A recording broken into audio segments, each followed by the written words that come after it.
गोथावथार माथो साला आइ बाबामोन गैयावनो लोंखुमा जोबना दोनो र' आंखो नुवाखै बायदि मोनदोंमोन इसोरो आं नुखादो दोनखुमानायखो तामाम गोथावथार माथो बै जात गथ'आ माखौ लोंगासिनो बियो गैला इ बथलाव थान्दा दोननायखौ लोंदों आं बाबा सोर खोथालाय बेखौ थान्दा होनो बियारसो बियो बियार मुंख' गैलालै ओमफ्राय नोंसोरो बाजाराव थांनाया दानो फैबाय थारमाने बाजाराव थांदो होननानै लोंखुमादोंमोन बेटा है नङालै बाबा आं इखौनो मेंग' जुइस माबा थान्दा होनासो लोंगासिनो माखौ लोंखो नुवाखै नों साज्लाया सां सिङाव दोनखुमानाय बियारखौ मोननानै लोंखुमाबाय थानाया सोर मा गथ' बेलाय है मामि आङो थान्दासो सानमारदोंमोनलै नोंगो हसा आङो मालाबा इदि लोंफेर' आङो गल' मोननायखायसो लोंदोंमोन दा आं हानायसो लांला बेसे बुरजा लोंखो फेदोना फेयाखै फेजागोन एथ' बुरजा लोंनानै आं दासो खल' आरो मेगनखौ बोलिबा मोनदों मामि नंगौ मानसिया बहा दङ आं मैया लोंनो हायैखौसो दोनखुमाना दोन्दोंमोन गखौ लाना जाहोफैदां निसे खारग'नोसे नांलायालै मामि मानो दासो गालियाव थाव सोनाय बायदि देहाखौ थाजिम मोनदो मामि आइलाय बे गथ'आ फुरा मिथिखानासो लोंदो दै बेयो ओइनो मामि नायलाय बाबाया गावनि फिसाखौनो पुलिस बायदि हमथाबबाय थायो दुलु बुंलाय नों बेखौ मिथिखानासो लायाखैलाय बुंलाय माबा मानो लोंनाय थांजेम होगोन गथ' जानला मेला नङा बेयाव इसे मिथिखादोंमोन आरो मिथिनायालाय ओमफ्राय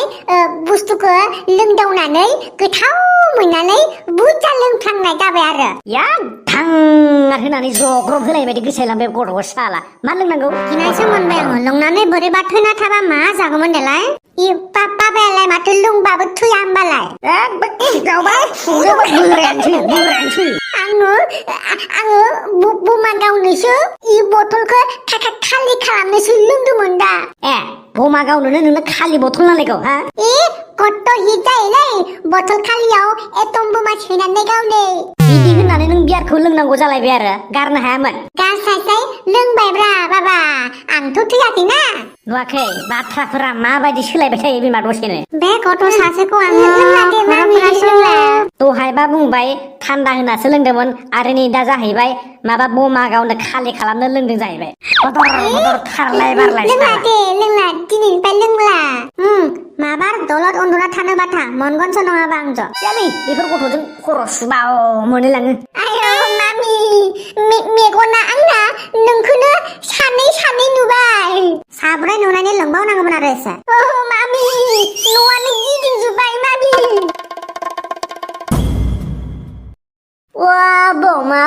बमा बयाखाय गाहाम गसा बेरग्रा बमा दिवालीनि थाखाय बयाखाय मस्त' गाहाम बमा हगारदोनै लांफै हिरि खोमा बेंगा जालायनाय खोमा तेलगा जालायनाय गसाथार बेरग्रा बमा लांफै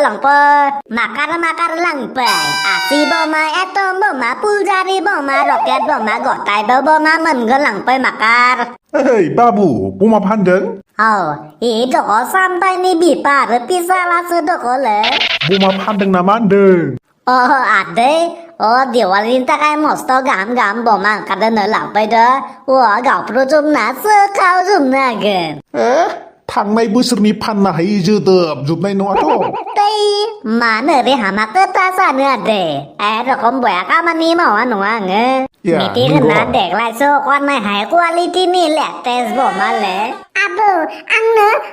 हाइड्रजेन एटम बमाखौ नांगौ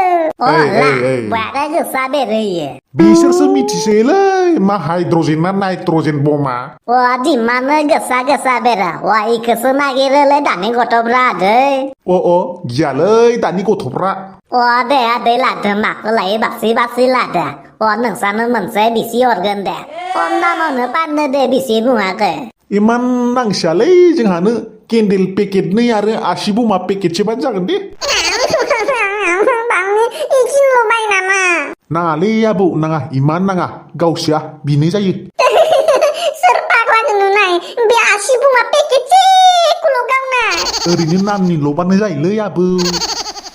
बे फाग्ला बिनिस्लायलाय गावियानो साबसिनलै घन्टा ओइ आबौ बारा गावनो हामालै सोदोब गेब्रेंनाय जायो साउन्ड पलुसन जायो साउन्ड पलुसन माबा साउन्ड पलुसन टलुसन बे बोसोराव खेबसेल'सो दा नाङा आबौ मोनानो बे साउन्डजों दाउफोरा खस्थ' मोनोनो थैलाबायोनो हामा होमबालाय उरुप्लेनखौलाय मानोथो बिरनो होयो उरुप्लेन बिरबाबोथ' साउन्ड पलुसन जायोना डेन्जार गथ'लै आयु फंसेबो दाननो हाया दे लादो आदै माथो जानो बोसोराव खेबसेल'सो गावनाय जायो बयाके गावख्रुबजोबनांगो गोमसार होजोबनांगो ना दादि बमा गावाबा कालि मोदाया फैयोनो ना मालाय बोलाबा मनासे लाबोना गावफैगोन जोंना आसि बमा पेकेटसेखौल' गावनांगौ जालालै बे गथ'जों दे माखौ लायोला दे बुं बाबु हाइड्रजेन एटम बमा 10 पेकेट आरो आसि बमा 20 पेकेट आरो रकेट बमा 10 टा हर दादि ओमफ्राय आरो फुलजारि बहर आरो आलु बमा दालि बमा आरो खेरेन्दाय बमाबो हर जागोन दे हरनि र' मा आलु दालि बमा मा खेरेन्नाय बमालै बिसोरसो मिथिजोबलै सथि गथायबो दंजोबो आंनो हरनि र' गोम खावहोजोबनांगोनलै आबौ गावस्रा होजोबनांगौ लादो बाबु हर मोजाङै बेरमारगोन ना बुस्थुआनोथ' खोथायानो गैया बेरैनि ओरैनो बमा जागाराखै नङा बियो बेलाबा नोंनि मोखाङाव गाद्लाना होफैफिनगोन दै दादि लान्थि नंखा खुदिया गथ'आनो मा रखम खोथा बुंदो बाया थांफिनलै रखरा ओरै हामा खोथा बुंनाङा बे रायजो जानला मोनला खोथा बुङो बयाका दुखुमोन आङो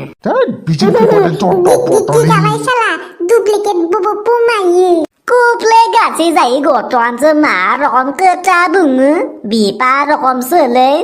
बयाका धुरन्धर आरे बापे मत जाओ यार है सेरथा राजा हामा बिदिनो जायालै न' फैसा बेसेबां जाखो लादो बिसि जायाखै 450 जाबाय मा फायर टेस्ट नामा दादि लान्थि मा फायर टेस्ट बाविले गावनाय नायनिब्रा बेसे गोसा बेरो ब्लेंक फायार इखौलाय न' थांनानै गावहैबानो जाबाय आरो होमबानो गम मोनगोन इयावलाय मुवा गावनो दादि आंनिखौलाय बोरै गावनोब्रा बायखांनायखौलाय नोंनिखौ थसे गावनो होदोब्रा लस जागोन नाङा फाननाय बुस्थुखौ ओरै गावगानो मोना नङा इयाव होमबाथ' नोंना बुमाया जोदोबनायसो खोमा बिसास मोनलाय लाङासैलां तेरिगा गावनाय नालाय टसे गावनाय नाय बोरै गथ'नो इखौला बिसास खालामा गावनाय नायसो बेसे गोसा बेरो बिसालाय बोरो गावख्रुबजोबनो लांखेला इयाव गाना गोजानाव गार' गोजानाव गार'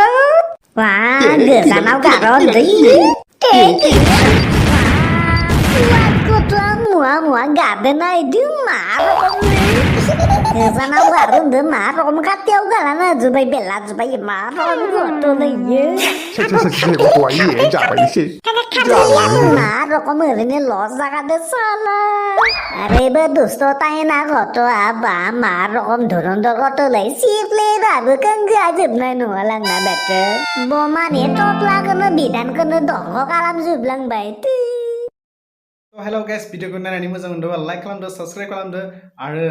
गासैनिसिमबो हेपि दिवाली बड'लेण्ड एन्टारटेनमेन्टनिफ्राय आरो नेक्स्ट पार्ट 2खौ गाबोन नेनानै थादो okay thank you stay tuned bye bye